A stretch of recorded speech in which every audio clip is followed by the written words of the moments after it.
হচ্ছে বলো? কোথায় সমস্যা হচ্ছে? Write the meanings in Bengali, শব্দের অর্থ। দেখো তোমাদের এবার কি করছি, প্রত্যেকটা ইংরেজি প্রশ্ন তো ইংরেজি প্রশ্নের পাশে বাংলা অর্থ লিখে যাতে তোমাদের প্রশ্ন করতে সুবিধা হয়।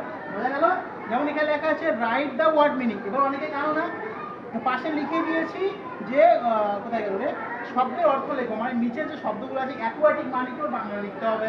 তারপর কি আছে এখানে, ট্রান্সপোর্টেশন মানে করে বাংলা লিখতে হবে। বোঝা গেল শব্দের অর্থ?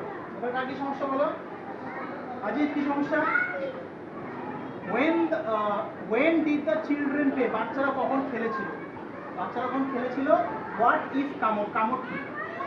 ওকে বলো। in the blank with preposition, দুটো আছে, দুটো preposition দিয়ে পড়ো, বা বই আছে। how was the old man, ওই পুরনো আমের গাছটা কেমন ছিল? হ্যালো, কি কোনো সমস্যা? the cat is sleeping, না কোনো ব্যাপার না, ওটা নির্দিষ্ট কিছু নাও হতে পারে, কোনো ব্যাপার না, যেটা হবে সেটা আনসার হবে। দাঁড়াও,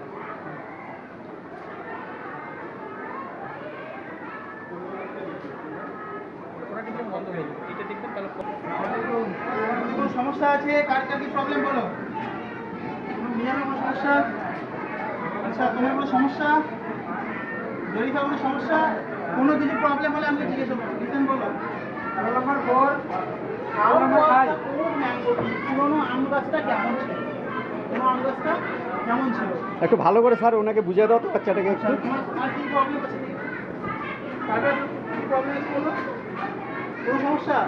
কোনো সমস্যা নেই? আচ্ছা, তার কি সমস্যা এদিকে? আচ্ছা বলো। হ্যাঁ, এখানে রিভু লিপি না, রিভু বিদেশে বাস করতো, ফল রিভু কোথায় বাস করতো সেটা লিখতে হবে। এই যেটা ট্রু আছে ওটা একটু সাপোর্টিং স্টেটমেন্টে ট্রু লিখতে হবে, যেটা ফলস আছে সেটা তো লিখতেই হবে। তোমার কি সমস্যা? How was the old man, পুরোনো আমরা এত তাড়াহুড়ো করতে আস্তে আস্তে দেখো, তাড়াহুড়ো কি নেই।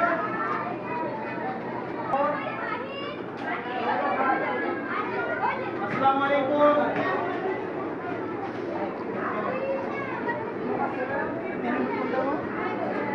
দ্য ক্রো ওয়াজ, কাকটি ছিল কেমন? থার্স্টি না উইক?